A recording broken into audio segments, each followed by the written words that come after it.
Hello everyone, welcome back to my channel. It's time to study. Good morning students. Welcome back to our chapter Dissolution of Partnership Firm. Last lecture में हमने insolvency की variety start की थी. उसमें हमने one partner insolvent वाली variety देखा. That was the fluctuating capital method. Now today we are moving to fixed capital method. Fluctuating capital method में हम करंट अकाउंट नहीं बनाते, बट फिक्स कैपिटल मेथड में हम करंट अकाउंट वाला वैरायटी देखेंगे. बिकॉज फिक्स कैपिटल जो मेथड होता है उसमें करंट अकाउंट बनाया जाता है, तो जो भी एडजस्टमेंट्स होगी सब हम करंट अकाउंट में सॉल्व करेंगे. So let's move to new variety of insolvency under one partner, जिसमें current account is given.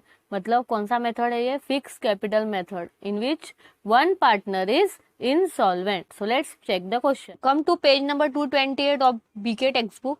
So we'll move towards a variety of one partner is insolvent under which current account is given. तो इस problem में हमारे लिए नया क्या है? Current account वाली वैरायटी है. इस सब में आप चेक कर सकते हो. सो अगर करंट अकाउंट वाली वैरायटी होगी, करंट अकाउंट इज गिवन, उसका मीनिंग क्या हुआ? When current account is given means it is of fix capital method. So हमें इस सम में करंट अकाउंट भी बनाना पड़ेगा. सो अपना सम जो है पहले डिटेल में देखते हैं. What is given? Vidya, Sharmila and Megha are partner sharing profit and loss in ratio 5:3:2. क्या बोला है? 3 पार्टनर है, विद्या, शर्मिला एंड मेघा, और उनका रेशियो क्या है? 5:3:2. Next is balance sheet is given on 31 मार्च.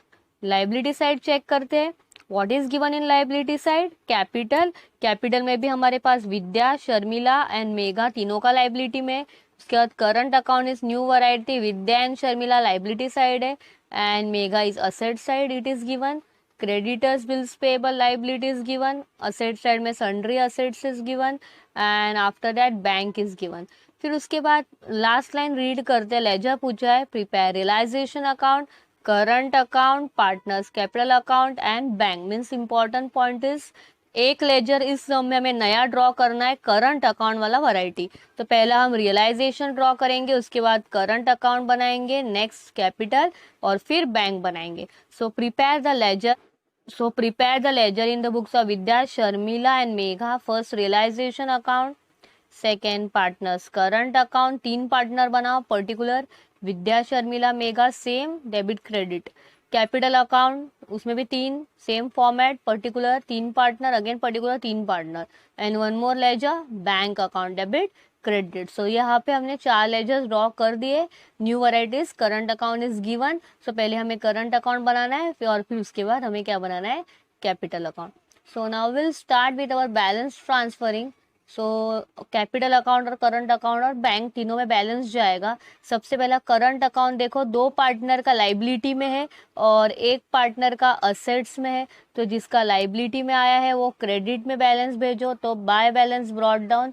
विद्या का 6,000, शर्मिला का भी 6,000 और मेघा का जो बैलेंस है वो असेट्स में दिया है. चेक करो question. Megha's balance is given in asset side, so we have to transfer to debit side of current account 26,000. Vidya and Sharmila का बैलेंस जो है लाइबिलिटी में है, सो हमें कहा जाएगा वो लाइबिलिटी को कौन सा बैलेंस होता है? Credit. So Vidya and Sharmila credit में ट्रांसफर करो, बाय बैलेंस ब्रॉट डाउन, और मेघा का डेबिट में ट्रांसफर करो, टू बैलेंस ब्रॉट डाउन. फिर कैपिटल का लेजर हमने बनाया है. So capital ledger all the 3 are in liability side. So तीनों का भी बैलेंस लाइबिलिटी में ही जाएगा, by balance brought down. Vidya का 50,000, Sharmila 40,000, Megha 30,000. So capital account is also completed. After that bank का लेजर है अपने पास. बैंक असेट्स में, bank has debit balance, so right in debit side, to balance brought down 16,000. So always हमें सबसे पहला क्या ट्रांसफर करना होता है? बैलेंस. करंट, कैपिटल और बैंक में हमने बैलेंस ट्रांसफर कर दिया. अब हम अपना नॉर्मल स्टेप्स पे जाते हैं, क्वेश्चन को चेक करते हैं. हमारा क्वेश्चन जो है liability side and asset side. Assets में हमें सन्ड्री असेट डायरेक्ट टोटल ही दिया है. Step number 1 transferring of assets. Entry revise करते हैं again. What is the entry? Realisation account debit. क्या एंट्री होती है? Realisation account debit to sundry assets. So realisation के डेबिट में लिखो to sundry assets. Full amount जितने एक ही है assets, direct total 1,28,000. So assets transfer हो गया. जैसे हमने असेट्स को ट्रांसफर किए वैसे हमें लाइबिलिटी को भी ट्रांसफर करना है. असेट्स ट्रांसफर अपना हो चुका. Now will transfer the liability. So liability में हमारे पास दो है, creditors and bills payable. So realisation account credit side by sundry liability. दोनों मेंशन करो. Creditors from the question 28,000 in total and bills payable 10,000. So total liability कितनी transfer होगी? 38,000. Assets transfer कर दिए, लाइबिलिटी ट्रांसफर कर दिया, रिजर्व्स फंड एंड ऑल कुछ नहीं है अपने पास. फिर now will move towards our adjustments. So they decided to dissolve the partnership firm on the above date as under. First adjustment, sundry assets realized at 80% of book value. Always आने वाली adjustment, assets sold. What is the entry? Cash bank account debit to realization account. So bank account में आ जाओ. Bank का laser अपने पास last है. Bank के debit में लिखो टू रियलाइजेशन अकाउंट, ब्रैकेट में असेट सोल्ड. और रियलाइजेशन में आना, रियलाइजेशन के क्रेडिट में लिखना बाय बैंक अकाउंट, ब्रैकेट में सन्ड्री असेट्स. अब अमाउंट काउंट करना, 80% ऑफ बुक वैल्यू बोला है. सो 1,28,000 वर्किंग नोट में सॉल्व करो. 80% ऑफ 1,28,000 का 80% सॉल्व करो. 1,28,000 का 80% सॉल्व करो. सो 12,800 को 8 से मल्टीप्लाई करो. 12,800 इंटू 8 करो बराबर मल्टीप्लाई. 12,800 इंटू 8, 12,800 को 8 से मल्टीप्लाई करो. 0 0 एज इट इज रहेगा. 8 इंटू 8 64 का 4, 6 carry up.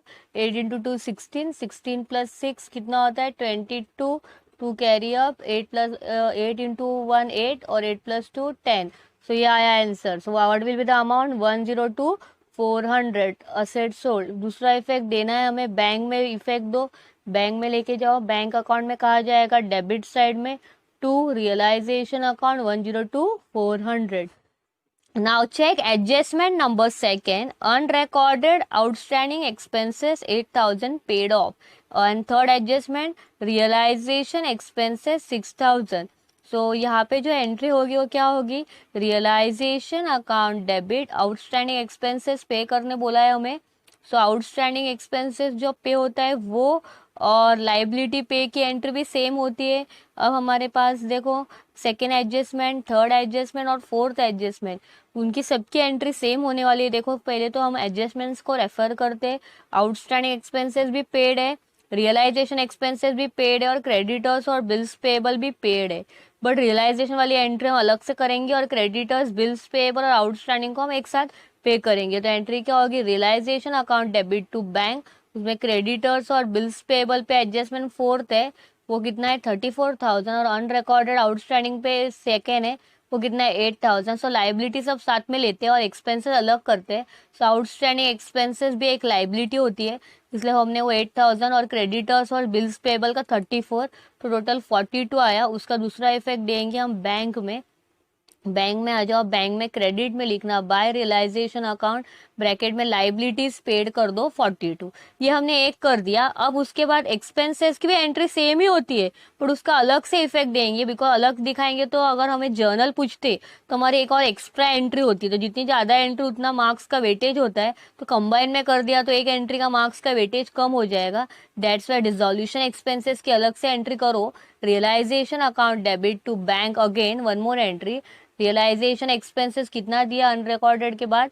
Third adjustment 6,000. Same effect फिर बैंक में दो वापस. बैंक में आ जाओ. क्रेडिट साइड में बैंक में इफेक्ट होगा बाय रियलाइजेशन अकाउंट 6,000. सो कहाँ हम इफेक्ट देंगे? बैंक में, क्रेडिट साइड में बाय रियलाइजेशन अकाउंट 6,000. सो यहाँ पे अपनी सेकेंड एडजस्टमेंट, थर्ड एडजस्टमेंट और फोर्थ एडजस्टमेंट कंप्लीट हो गए. फिर आगे फिफ्थ पॉइंट है, मेगा बिकेम इंसॉल्वेंट. सो कौन इंसॉल्वेंट हुई है? Megha. And 2,000 recover from her, मतलब 2,000 उसने दिया. तो एंट्री क्या होगी? Bank account debit to Megha. अभी बैंक अकाउंट डेबिट तो होने वाला है, बैंक अकाउंट डेबिट, मेघा ने कितना दिया 2000, so bank account debit to Megha's capital account, Megha ने कितना पैसा भरा 2000, सो बैंक में आ जाओ, डेबिट साइड में आ जाओ, बैंक में उसके डेबिट में लिखो मेघा से कितना भरपाई हुआ 2000 मेघा ने दिया। दूसरा इफेक्ट, मेघा के कॉलम में क्रेडिट में by bank 2000, so this was the entry of a last adjustment.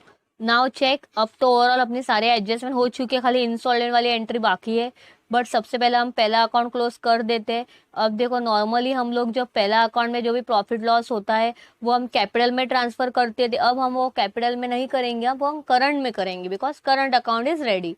अब हम टोटल करते हैं, सबसे पहले डेबिट की टोटल करो 1,28,000 प्लस 42 प्लस 6, सो अगर आप डेबिट की टोटल करेंगे तो आपकी टोटल आएगी 1,76,000, चेक कर दो। अब हम क्रेडिट की टोटल करते हैं 1,02,400 में 38,000 प्लस करो, केक का टोटल 1,02,400 में प्लस करो 38,000, तो हमें क्रेडिट की टोटल मिल जाएगी। देखो यहाँ पे कितनी आएगी total 1,40,400, so 1,76,000 is the total of debit side, 1,40,400 is the total of credit side। Loss होने वाला है, माइनस करो, बराबर लॉस निकालेंगे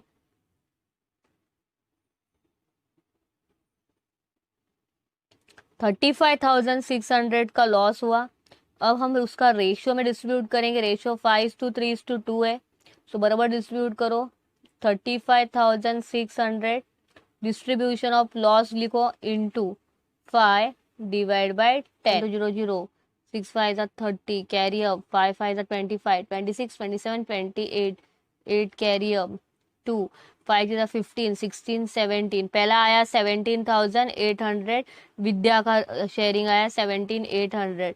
अब शर्मिली का करो वैसे, शर्मिला का 35,600 इंटू 532 इंटू 3 डिवाइड बाय 10, 3 से मल्टीप्लाई करो, 0 6 3 18, 5 3 15 और 1 16 10, so second partner answer we got 10680 and third partner 7120, so total of it हम आउटर कॉलम में लेंगे 35,600, सो debit side total highest total both the side. Credit में हम लिखते समय हमेशा कैपिटल लिखते हैं, अब यहाँ पे हम क्या लिखेंगे, bye partners current account bracket में लॉस और तीनों का डिस्ट्रीब्यूशन टोटल बाहर।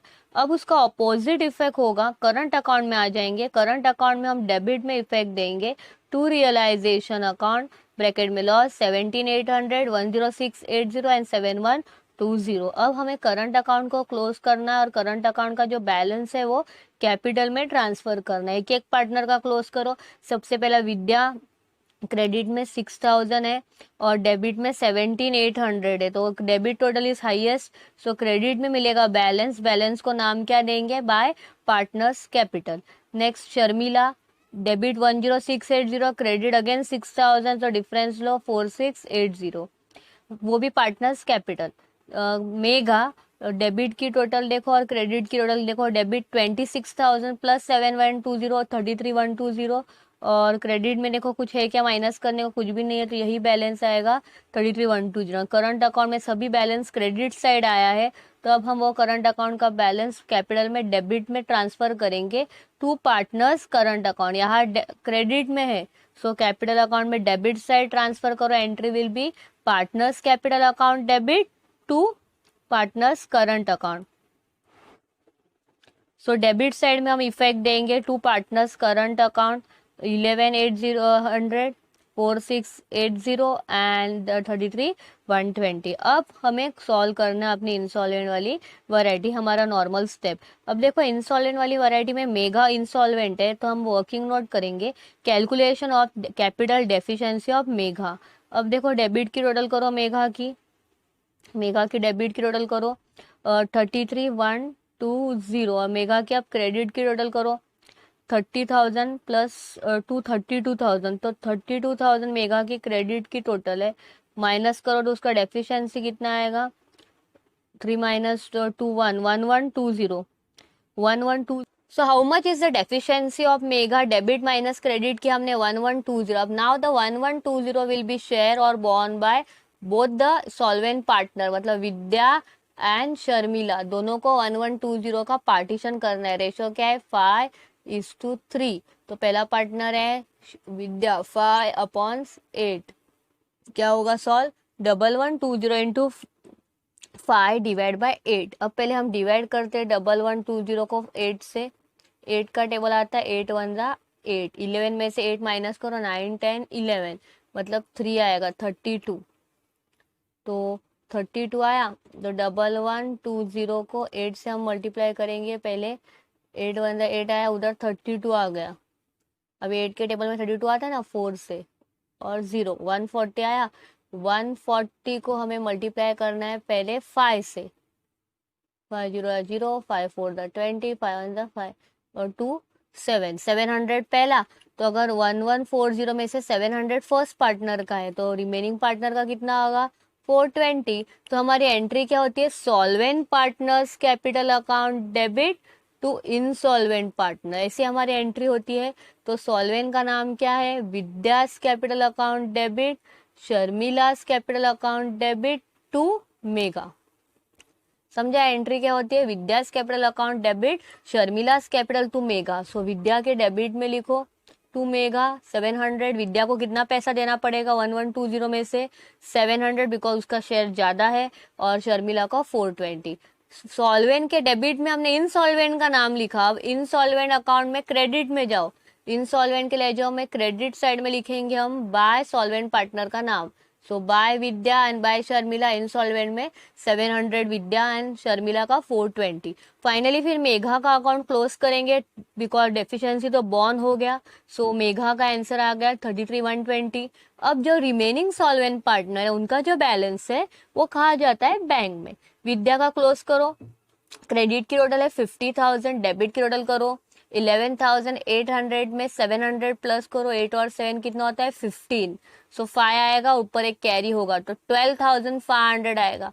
50,000 में से 12,500 माइनस करो, 500 तो एज इट इज रहेगा 7 एंड 5 माइनस 2 3, तो 37,500 आएगा टू बैंक विद्या का। ना शर्मिला का करो, 40,000 है क्रेडिट की टोटल, डेबिट की टोटल करो 4680 और 420 प्लस करो, 0 आएगा, 8 और 2 10, 6 प्लस 4 10 और 1 11 एंड एक 5 5 1 5 1 0 0, मतलब 5,100। 40,000 में से 40,000 माइनस 5,100 बराबर करो, माइनस 0 0 9, फिर 10 में से 6 गया तो 4 4 माइनस 1 3, 34,900 आएगा शर्मिला का। सो टू बैंक आया, सो अपोजिट इफेक्ट, फिर एंट्री हुई पार्टनर्स टू बैंक आया एंट्री। अब उसका अपोजिट इफेक्ट बैंक में credit side we ought to transfer by Vidya's capital by Sharmila's capital 37,500 and 34,900। Finally फिर अब बैंक को क्लोज करेंगे, डेबिट की टोटल करो 1,02,400 में अगर हम 16 और 2 कितना होता है 18,000 प्लस करेंगे तो कितना आएगा 1,24,400, 1,20,400 टोटल करो बैंक की। अब हमें क्रेडिट की भी टोटल चेक करनी है, क्रेडिट की पूरी टोटल करो, क्रेडिट भी सेम अमाउंट से टैली हो जाएगा, फाइनली डबल अंडरलाइन करके क्लोज। तो ऐसे भी वैरायटी होती है, current account is given. So आज हमने कौन सी वैरायटी देखी, when current account is given, so it is called as fix capital method. अगर करंट अकाउंट होगा तो हमें और एक एक्स्ट्रा लेजर करंट अकाउंट का भी ड्रॉ करना है। So this was a problem regarding when current account is given in insolvency of one partner. So I hope आपको ये lecture समझा होगा. So we'll meet in next lecture with new variety when two partners are insolvent. Till that time, complete this question in your notebook, work hard and wait for my next lecture. Thank you.